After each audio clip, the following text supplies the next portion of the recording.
The Mohammedan Muslim media and individuals, as well as so-called Arabists, incessantly speak in invariably glowing terms of the contribution of the Mohammedan Muslims to human civilization. What is the reality? Before I address this question, there is an extremely important word that has to be defined first, which is at the root of this discussion. This word is civilization.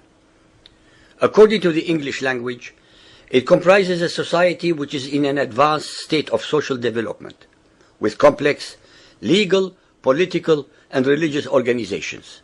That is, in an advanced state of intellectual, cultural, and material development in human society, marked by progress in the arts and sciences, the extensive use of record keeping, including writing, and the appearance of complex political and social institutions. Like everything else about Mohammedan Islam, facts and reality are contrary to all their exaggerated and invariably false and wishful thinking declarations. Let us examine the historical facts as recorded by the Mohammedan Muslims themselves and their contemporaries. In the Arabian Peninsula where Muhammad was born, the Arabs were among the most illiterate, superstitious, and unlearned nomadic and semi-nomadic people in what we call the Middle East today. Although surrounded by other truly advanced civilizations and cultures, they had not even the semblance of a civilization to speak of. They had no central authority such as a king or a priest-king, no government, no army, no civil service, no arts, no sciences, and no record-keeping. The Arabs, under the banner of so-called Islam, conquered several civilizations on 3 continents, such as the Zoroastrian Sassanid Persian Empire, the Byzantine Christian Empire, the Coptic Christian Egyptians, the Hindu Indians, the Buddhist Chinese, etc. These were truly advanced civilizations. It is therefore inconceivable to suggest that the Arabs could have imparted anything of value to the subjugated peoples of these conquered civilizations. In Arabic, the subject people who converted to Mohammedan Islam are called mawali, meaning clients, followers, or supporters. This is an extremely relevant and important word because it is from among the conquered peoples of these civilizations that the Arab imperialists were able to build their mosques, their palaces, run their trade and economies, collect taxes, and take census. It was from among the Mawali and the Jews and Christians of the conquered territories that Greek, Roman, and Hebrew literature, philosophies, and sciences were translated to Arabic.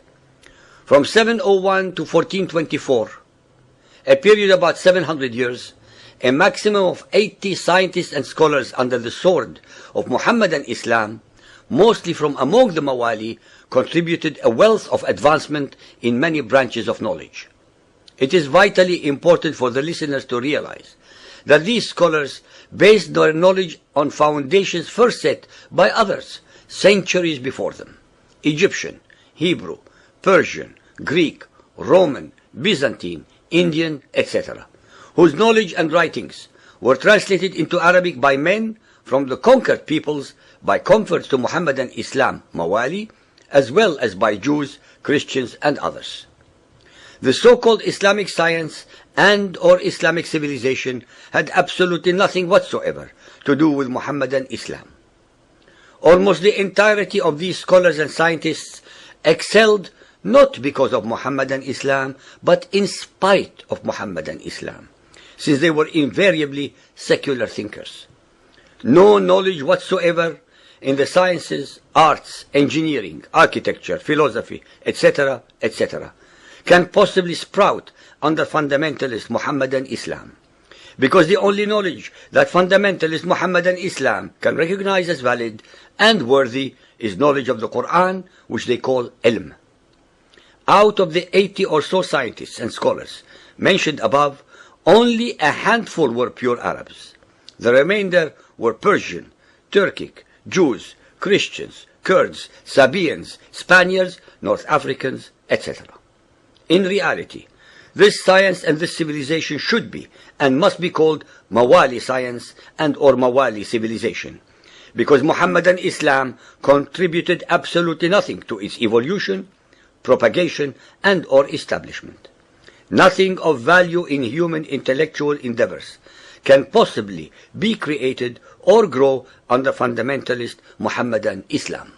Muhammadan Muslims listening to this chapter of our series will be outraged at such statements. Well, let them think about the following facts and find out the common denominator that underlines them. 1. Can any follower of Muhammad name 10 Muhammadan Muslims who had contributed anything whatsoever to human intellectual, artistic, and philosophical advancement from among the tens of millions in the Arabian Peninsula in the last 1372 years between 635 to 2007? 2.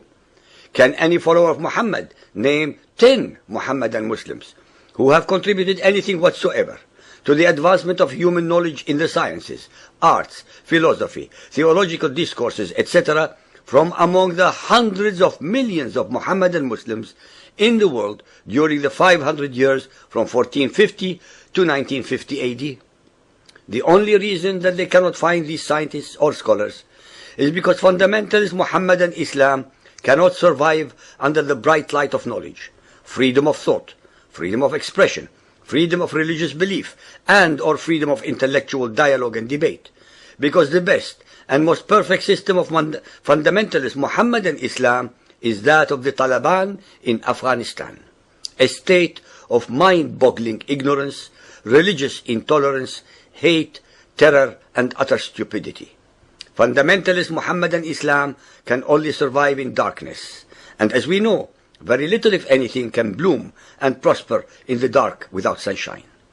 That is why very little knowledge, if any, emanates from over 50 Muhammadan Muslim states in the world today. The above statements and facts are available for all to read, and no amount of Muhammadan Muslim anger, diatribes, hate-mongering threats, and terror can change an iota of them. Muhammadan Muslims thrive in the twilight zone of denial and of blaming all others, the denial of facts, the denial of reality, the blame others syndrome. For as long as they are not willing or able to face facts, Muhammadan Islam and Muhammadan Muslims will continue to remain forever fixed in the time warp of the 7th century, the time of Muhammad and his Quran.